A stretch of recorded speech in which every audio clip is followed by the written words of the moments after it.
Today I'm going to explain the movie Tale of Tales, released in the year 2015. The film is divided into 3 narratives.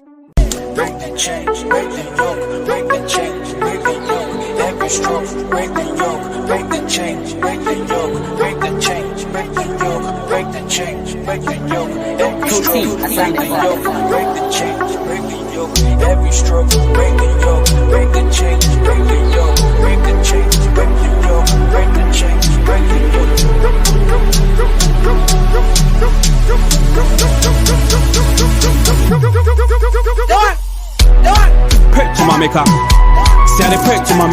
The first narrative centers around the king and queen of a kingdom named Long Trellis. At first, it seems as if the couple is living a happy life. But later, we get to know that the queen is suffering from a rare medical condition which will never allow her to become a mother. Because of this, the queen is always upset. Seeing his wife in this state, the king summons the best doctors and physicians from all around the realm, but sadly none of them are able to diagnose the mysterious illness within her. Despite this, the king tries his best to cheer up his queen. One day, he invites some circus performers to the palace. Suddenly, the queen notices that one of the circus performers is expecting a child. As a result, she becomes envious and starts smashing things after entering her chamber. When the king finds out about this, he pays a visit to her room and vows to go to any extent to solve her problem. Late at night, a strange necromancer arrives at the castle, claiming that he can solve the queen's pregnancy problem.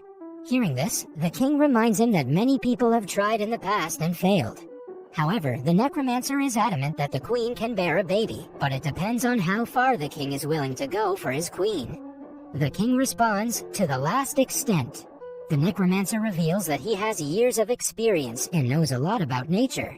Furthermore, he says that nature must always be in balance, and that if the king desires a life, he must also sacrifice one. Despite his weird claims, the king and queen give him their full support. After this, the necromancer begins describing the process. The king will have to capture a sea monster, whose heart will be used to cure the queen's illness. Then, a pure and unmarried lady will prepare it, which will be eaten by the queen. In this way, the necromancer assures that the queen will become pregnant. Hearing this, the king immediately agrees to hunt down the sea monster and begins the preparations. The following day, the king sets out on his mission. He finds the creature in one of the rivers.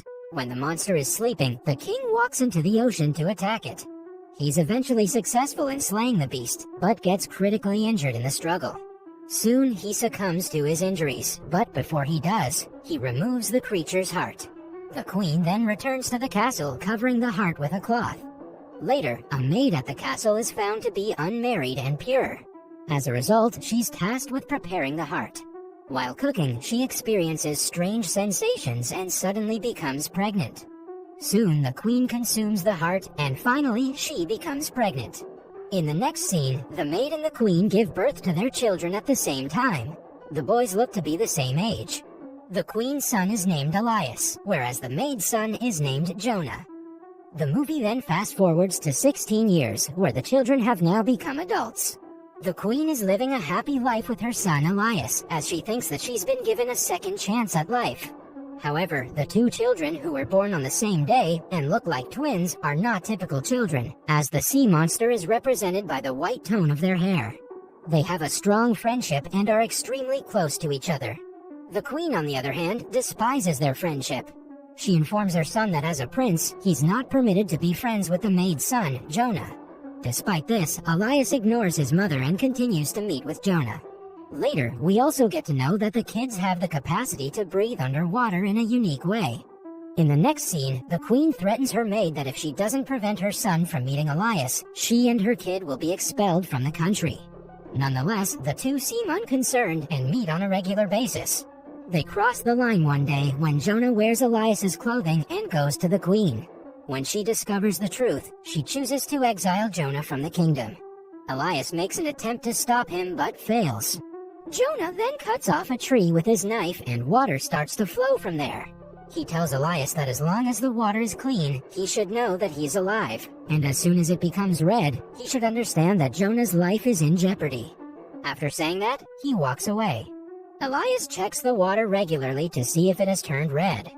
One day, the water turns red and he realizes that something is wrong. In order to find Jonah, he leaves the kingdom without notifying his mother.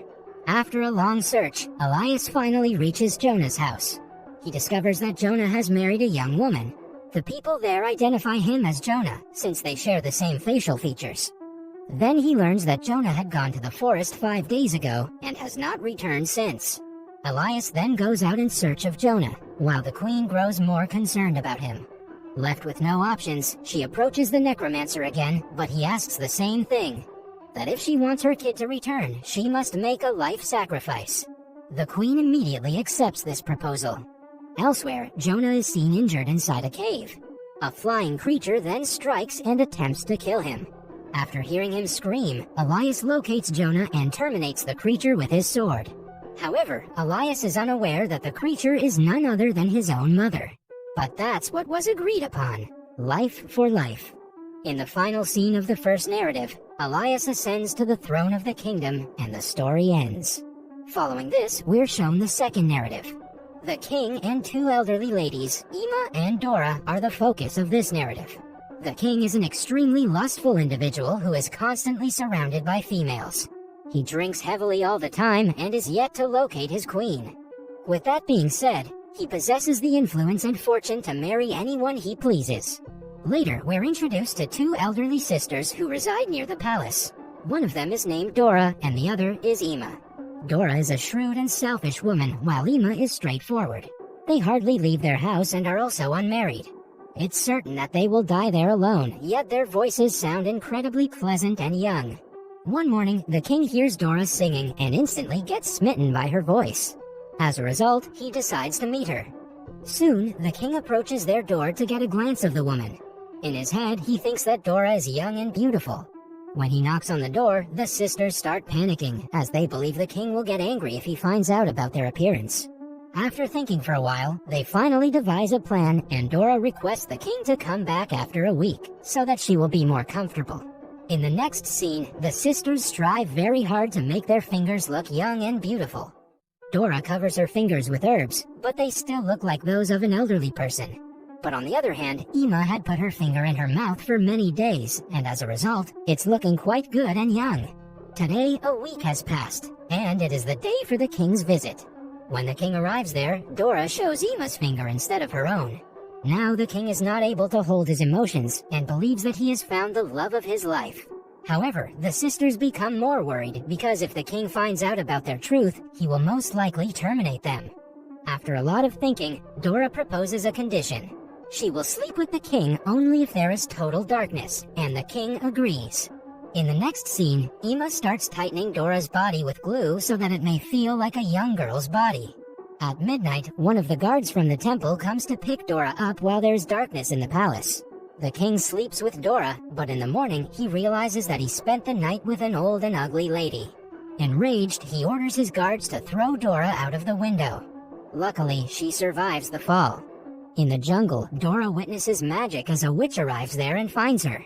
With her powers, the witch changes Dora into a beautiful young lady with long hair. The next day, the king visits the jungle for hunting and falls in love with young Dora at first sight. He brings her to his castle and decides to make her the queen. Dora doesn't know how she turned into a young girl, but she remembers her sister Ima. She invites Ima to her wedding, who is still in disbelief about her new appearance. When Ima inquires about how she became young, Dora sarcastically replies that she peeled off her old skin. However, Ima considers it to be true and visits an ironsmith to peel her old skin in exchange for a necklace. The ironsmith appears to be more stupid than Ima. He takes her to the jungle, ties her against a tree, and removes all her skin. In the next scene, Ima returns to the castle in a fragile state, and she passes away soon. Elsewhere, the magic that turned Dora into a young girl doesn't last long. She starts to grow old as her skin begins to fold. When she realizes that she's turning old, she runs away from the castle. The narrative ends on a sad note as Dora transforms into her older self completely.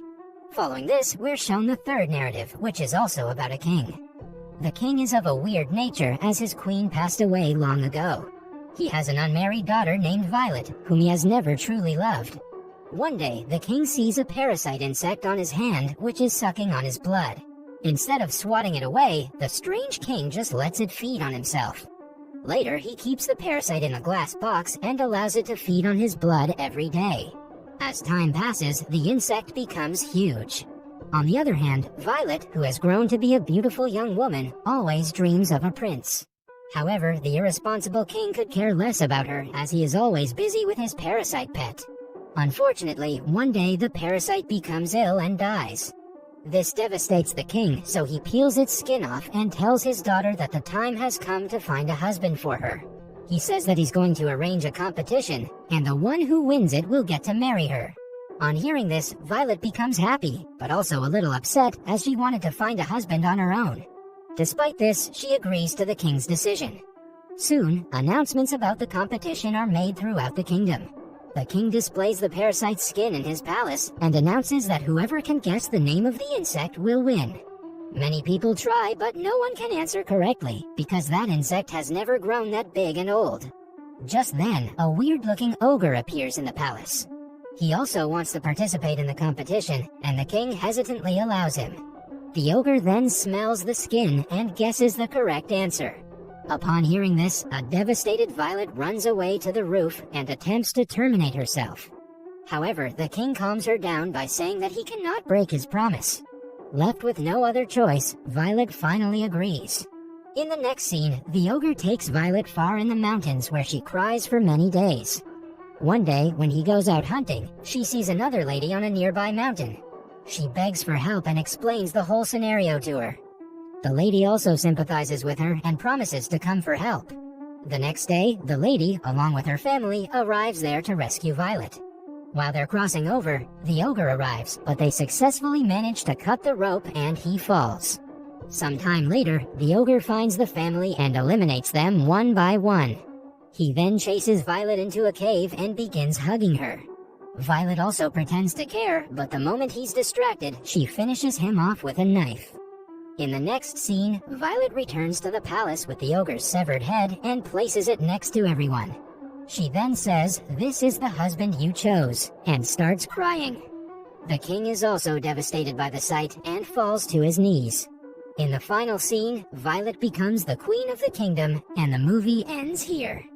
That was all from the video. I hope you liked it.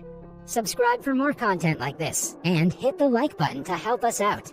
Also, leave a comment if you want us to recap your favorite movie. Until next time, take care.